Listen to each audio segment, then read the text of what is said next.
सणासुदीच्या दिवशी किंवा मग घरी अचानक कुणी पाहुणे येणार असतील, काहीतरी गोडाधोडाचं करायचं आहे, मात्र तितकासा वेळ नाही आहे, तर अशा वेळेस तुम्ही ही अगदी झटपट तयार होणारी सुमधुर स्वादिष्ट दाटसर तांदळाची खीर नक्कीच ट्राय करू शकता।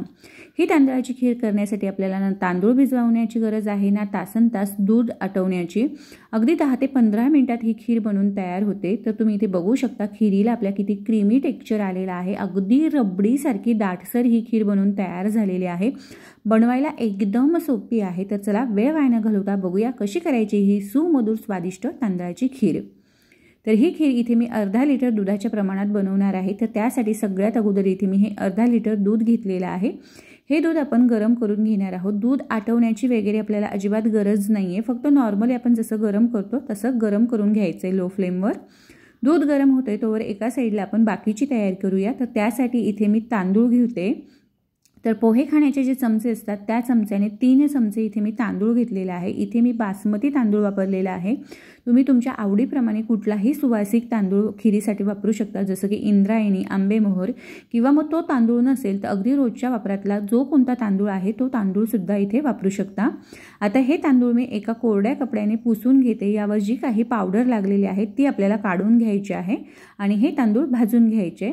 तर तांदळाची मी पावडर कोरडे कपड्याने पुसून घेतलेली आहे। आता इथे कढाई गरम करायला ठेवलेली आहे आणि ह्या कढाईत आपल्याला तांदूळ भाजून घ्यायचे। तांदळाचा कलर बदलू न देता लो फ्लेमवर अगदी 3 ते 4 मिनिटांसाठी आपण हे तांदूळ भाजणार आहोत। तांदळातला फक्त हलकासा कच्चेपणा आपल्याला काढून घ्यायचा आहे। तर हे बघा जवळपास इथे 3 ते 4 मिनिट झालेले आहे। तांदूळ आपले भाजून झालेले आहे। आता मी गॅस बंद करते आणि हे तांदूळ आपल्याला पूर्णपणे गार करायचे आहे आणि मग पुढची तयारी करूया। तर हे बघा तांदूळ मी इथे पूर्ण थंड करून घेतलेले आहे। आता इथे मिक्सरचा जार घेतलेला आहे आणि ह्या मिक्सर जारमध्ये आपण तांदूळ काढून घेऊया आणि हे तांदूळ मिक्सरला फिरवून घ्यायचे। तांदूळ मिक्सरला फिरवताना अगदीच त्याची पावडर करायची नाही। तर हे बघा अशा पद्धतीने थोडंसं जाडसर आपल्याला हे तांदूळ फिरवायचे, म्हणजे अर्धे मोठे कण सुद्धा राहिले पाहिजे तांदळाचे। इन शॉर्ट आपल्याला तांदळाचा थोडासा जाडसर असा रवा करून घ्यायचा। ज्या पद्धतीने लापशीचा रवा असतो ना त्या पद्धतीचा इथे मी रवा तयार करून घेतलेला आहे। आता परत एकदा आपण सेम कढाई गरम करायला ठेवलेली आहे। यात 2 चमचे तूप टाकून घ्यायचे आणि तूप हलकंसं कोमट करून घ्यायचंय। तूप कोमट झालं की यात मी आता ड्रायनट्स घालून घेते। तर तुम्ही इथे तुमच्या आवडीचे कुठलेही ड्रायनट्स वापरू शकता। इथे मी काजू, बदाम, बेदाणे आणि चारोळी वापरलेली आहे। आता हे ड्रायनट्स मी लो फ्लेमवर साधारण 1 ते 1.5 मिनिटासाठी हलकेसे सोनेरी होईपर्यंत परतून घेणार आहे। अशा पद्धतीने ड्रायनट्स सुरुवातीला परतून घेतले आणि खीरीत ते शेवटी टाकले की त्याचा क्रंच टिकून राहतो आणि खीर चवीला खूप सुंदर लागते।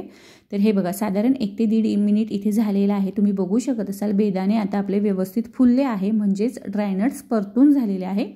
तर आता हे परतलेले ड्रायनट्स मी एका डिशमध्ये काढून घेतलेले आहे आणि राहिलेले जे तूप आहे त्यात आपण रवा भाजून घेणार आहोत। तर सुरुवातीला जो आपण तांदळाचा रवा करून घेतला होता तो रवा मी यात टाकून घेतलेला आहे आणि हा तांदळाचा रवा आपल्याला तुपावर व्यवस्थित असा भाजून घ्यायचा आहे। याला हलकासा सोनेरी रंग येईपर्यंत आपण भाजून घेणार आहोत आणि कंटिन्युअस मिक्स करायचा आहे, म्हणजे तो करपत नाही। तर एका साईडला इथे दूध सुद्धा आपलं तापलेलं आहे। तुम्ही बघू शकत असाल हे दूध मी अजिबात आटवलेलं नाहीये, फक्त दुधाला उकळी काढून घेतलेली आहे। आणि इकडे आपला रवा सुद्धा व्यवस्थित भाजून झालेला आहे तांदळाचा। तुम्ही बघू शकत असाल हा जो तांदळाचा रवा आहे याला आता हलका सोनेरी रंग आलेला आहे आणि छान फुललाय। तूप सुद्धा याचं वेगळं झालंय, म्हणजे तांदळाचा रवा आपला व्यवस्थित भाजलाय। आता यात मी सारख्याच कपाने अर्धा कप किंवा मग अर्धी वाटी खोवलेला नारळ टाकते। नारळाचा जो ब्राऊन भाग असतो ना तो आपल्याला काढून घ्यायचा आणि फक्त पांढरा शुभ्र आपल्याला नारळाचा चव वापरायचा आहे। हा नारळाचा चव सुद्धा मी तांदळाच्या रव्यासोबत यातलं मॉइश्चर जाईपर्यंत साधारण 2 ते 3 मिनिटांसाठी भाजून घेतलेलं आहे। तुम्ही बघू शकत असाल आता आपलं हे जे मिश्रण आहे हे पूर्णपणे कोरडं झालेलं आहे, म्हणजेच तांदूळ आणि खोबरं व्यवस्थित भाजलं गेलेलं आहे।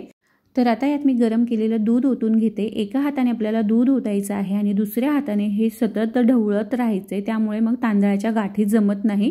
तर सगळं दूध यात मी ओतून घेतलं होतं। आता इथे मी पळी घेतलेली आहे आणि अगदी कढाईच्या तळापासून हे मिश्रण ढवळत आपण याला एक उकळी काढून घेणार आहोत।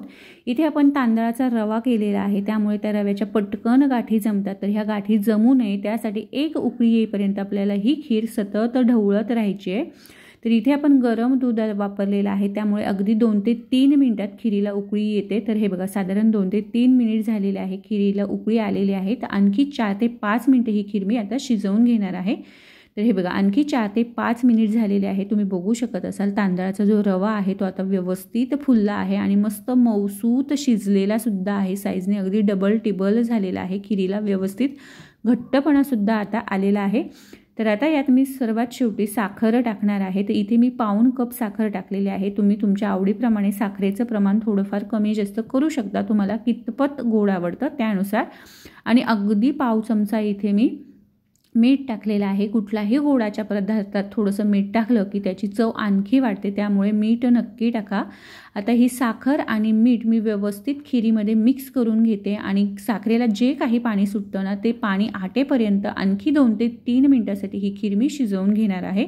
तर हे बघा आणखी 2 ते 3 मिनिट ही खीर मी शिजवून घेतलेली आहे. तुम्ही बघू शकत असाल आता एकदम परफेक्ट असं क्रीमी टेक्स्चर आपल्या ह्या खिरीला आलेलं आहे आणि अगदी रबडीसारखी दाटसर ही खीर बनवून तयार झालेली आहे. तर सगळ्यात शेवटी यात मी थोडीशी वेलची पूड आणि सुरुवातीला जे आपण ड्रायनट्स परतून ठेवले होते ते टाकून घेतलेले आहे. व्यवस्थित मिक्स करायचं आहे आणि फक्त एक उकळी आपण ह्या खिरीला आणखी काढणार आहोत आणि लगेचच गॅस बंद करायचा आहे.